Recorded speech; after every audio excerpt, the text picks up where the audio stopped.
प्रिय भक्तगण आपण मानकु आजिर एही वीडियो रे मु एमिति एक गछर उपकारिता विषय रे कहिबी कि एही गछ द्वारा आपण जे कोनोसी विवाहित स्त्री लोक किंबा झियो को अति सहजरे निजर वशीभूत करि पारिबे।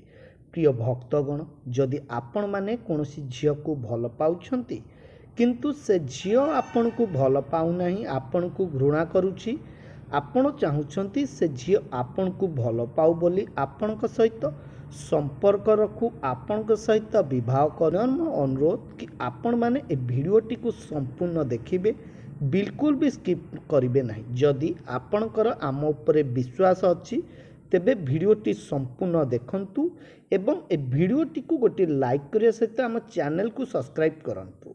प्रिय भक्तगण आपण माने वर्तमान ए वीडियो रे जो गछटी देखुछंती एहा हेउछि मल्ली गछ। आपण माने शुक्रवार दिन संध्या समय मल्ली गछ पाखकु जिबे, मल्ली गछ पाखकु जिबे एवं विधि पूर्वक मल्ली गछ को पूजा करिबे एवं मल्ली गछर खंडिए चेर नहीं करी आसिबे।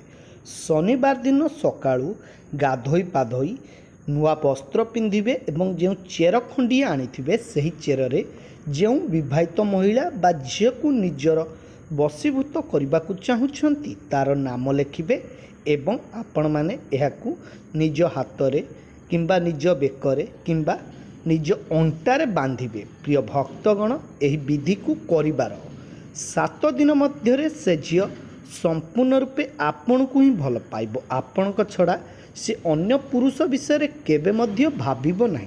प्रिय भक्तगण आपणकर विधिटी पूरण हो जिबा परे आपण बेकरे बा अंटारे बांधिथिबा सही मल्लीर चेर को काढ़ी घर पाखरे थिबा नई किंबा पोखरी रे भसाई देबे। प्रिय भक्तगण एतिकी काम करके देखंतु से झियो निहाती भाबे आपण को ही भल पाइबो। धन्यवाद।